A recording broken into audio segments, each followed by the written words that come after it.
जम्मू कश्मीर में जितने भी टोल प्लाजा हैं इनको लेकर आपको बता दें, जम्मू कश्मीर लद्दाख हाई कोर्ट की तरफ से एक जजमेंट जारी की गई है, जिसमें आपको बता दें कि इसमें क्या कुछ जजमेंट में आया है। इसी मामले को लेकर हमारे साथ बातचीत करने के लिए नितिन मुकेश जी हैं रियासी से, इनसे बातचीत करेंगे। सबसे पहले सबको जय श्री राम। और मैं बताना चाहता हूं कि जम्मू कश्मीर लद्दाख हाई कोर्ट की तरफ से एक जजमेंट आई है जिसमें PIL लगाई गई थी, जो एक 29 वर्षीय जो एडवोकेट थी, जो त्रिकुटा नगर की रहने वाली है, जिनके पिताजी का नाम कमल सानी है, उनकी बेटी द्वारा जो है PIL लगाई गई। उस PIL लगने के बाद जो है हाई कोर्ट की जम्मू कश्मीर लद्दाख हाई कोर्ट से जो एक जजमेंट है वो आज सामने आई है, जिसमें उन्होंने बताया है कि अब जो रेट हैं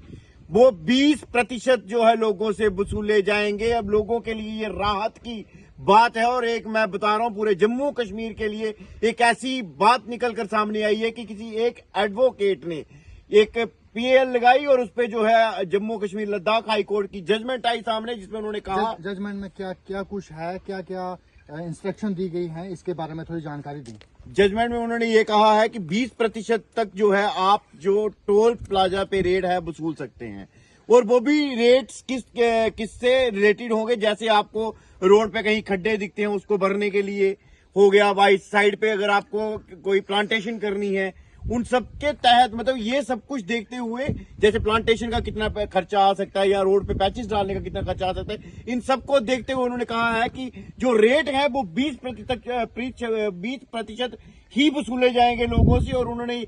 हाई कोर्ट की जजमेंट में एक और चीज उन्होंने ऐड की है कि जो पहले लूट खसूट टोल प्लाजा पर होती थी कि लोग जो है गुंडागर्दी दिखाते थे,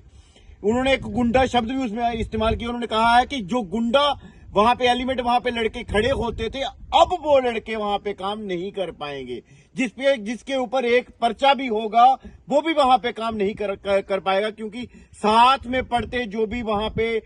SHOs होंगे उनको हाई कोर्ट की जज में वो डायरेक्शन है कि वहां पे आपने जाकर हर एक का जो रिकॉर्ड है वो चेक करना है कि कोई क्रिमिनल तो नहीं है वहां पे जो खड़ा है। और दूसरा, लोगों के लिए एक राहत और जो है हाई कोर्ट लद्दाख की तरफ से मिली है कि उन्होंने क्लियर कट शब्दों में SHO को कहा है कि वहां पे जो है बिल्कुल इनोसेंट लोग खड़े होंगे जो प्यार से बात करेंगे, हंसकर बात करेंगे। और टोल प्लाजा पे अगर 10 मिनट से ज्यादा टाइम हो जाता था तो पहले आप समझते हो कि लड़ाइयां लगती थी, लोग लड़ना शुरू कर देते थे। अब ऐसा कुछ नहीं होगा। ये रियासी वासियों के लिए, जम्मू कश्मीर के प्रत्येक जो नागरिक हैं, जैसे सरोर टोल प्लाजा था, उसके बाद लखनपुर टोल प्लाजा था और वन टोल प्लाजा था, इनका डिस्टेंस जो है उसको भी उन्होंने उसके लेटर के अंदर रखा है। जो जजमेंट आई है उसके अंदर उन्होंने बताया है कि 60 किलोमीटर के अंदर जो है टोल नहीं होना चाहिए। 2 महीने का टाइम जो है हाई कोर्ट की जजमेंट के अंदर आया है कि 2 महीने का टाइम उन्होंने दिया है कि एक जो टोल है उखाड़ दिया जाए, क्योंकि अब वो टोल जो है 60 किलोमीटर की रेंज के अंदर रहता था वो नहीं पड़ेगा। लेकिन मैं एक चीज ऐड करूं कि रियासी के लोगों को बहुत इसके अंदर जो है रिलीफ मिलने वाली है, क्योंकि हम लोग पहले 8 किलोमीटर का पैच यूज करते थे। मैं 8 किलोमीटर कैसे कह रहा हूं, हम जब दुमेल से वन टोल प्लाजा पे जाते हैं तो वो 8 किलोमीटर पड़ता है। वैसे अगर हमें जाना हो तो जो ज्यादा हमें 25 से 30 किलोमीटर हम यूज करते थे, जिसका हमें जो है 200 कुछ रुपया देना पड़ता था। अब हमें 20% ही उसका पैसा जो है वन टोल प्लाजा पे करना है। ये उनका जो ऑर्डर है वो आज से ही उन्होंने इंप्लीमेंट करने के लिए कहा है। अब देखना ये होगा कि कितनी जल्दी जो NHAI की टीम है वो इस ऑर्डर को इंप्लीमेंट करवाती है और लोगों को जो है एक अच्छी राहत जो है लोगों को मिलने वाली है।